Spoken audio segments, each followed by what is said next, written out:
एक बात हमेशा सोचने पर मजबूर करती है।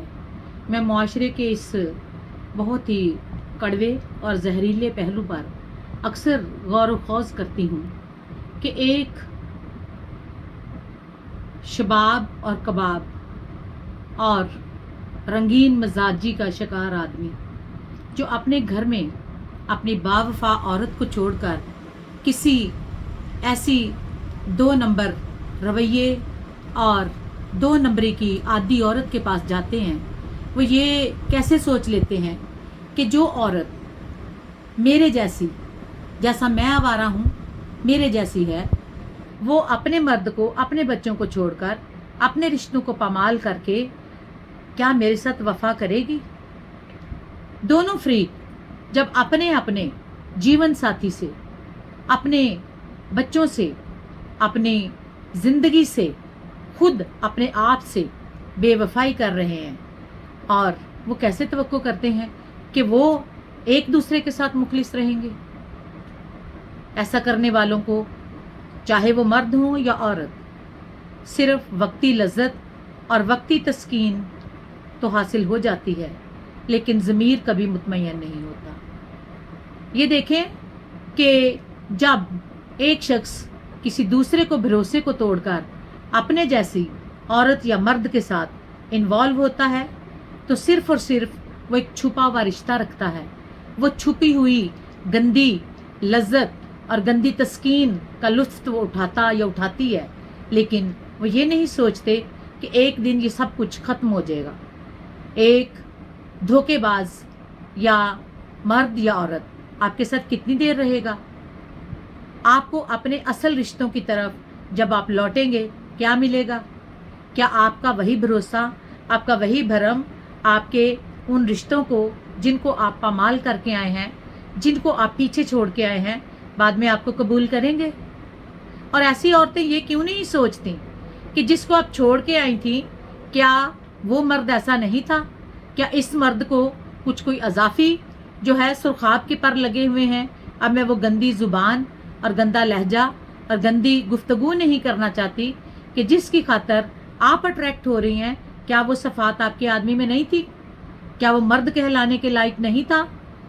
उस बंदे को जो कि वफादार था आपने छोड़ दिया, और सेम हेयर कि वो मर्द जिसने अपनी वफादार बीवी को, अपने बच्चों को, अपने घर को, अपने जवान बेटों को, अपने छोटे बच्चों को बुरा नमूना दिया, वो कैसे तसव्वुर कर सकता है कि वो अपनी रखेल के साथ, वो एक ऐसी औरत के साथ जो कि गलत कारी में मुलव्वस है, आपको वो वफा और वो मोहब्बत मिलेगी?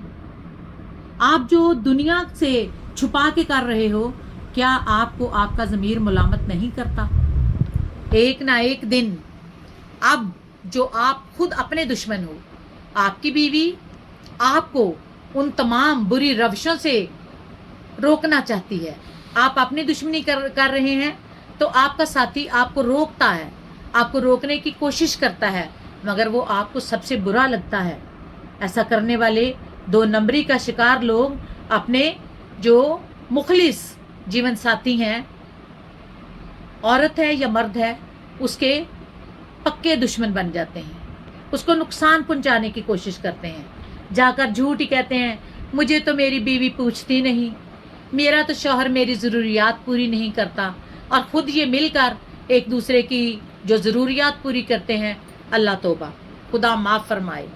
ये भी शर्म नहीं आती कि ये जिस्म जिससे हम इतने बुरे और घिनौने काम कर रहे हैं, इतने बुरे अमाल में मुलव्वस हैं, ये कीड़ों ने खाना है, और जब खुदा ने हमारा हिसाब व किताब करना है तो मुँह छुपाते हमें वार नहीं आना।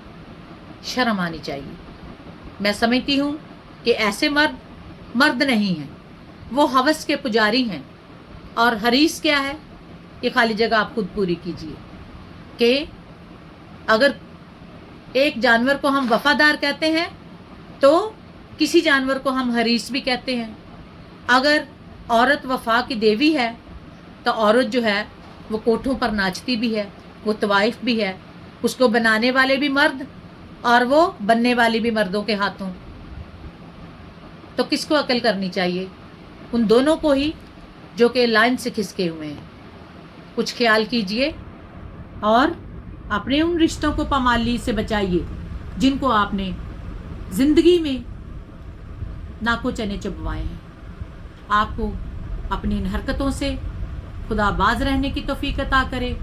और मैं तो ना ऐसी औरतों को औरत कहती हूँ और ना ऐसे मर्दों को मर्द कहती हूँ। छुप के रिश्ता रखने वाला एक दूसरे का दलाल तो हो सकता है, एक दूसरे की रखेल तो हो सकता है, एक दूसरे की गर्लफ्रेंड तो हो सकता है, जो कि कोई रिश्ता नहीं है। Neither girlfriend is a relation, neither रखेल इज अ रिलेशन, ना ही किसी नाचने गाने वाली के साथ आपका ताल्लुक कोई रिश्ता। रिश्ता सिर्फ बेटी का, बहन का, माँ का, बीवी का होता है।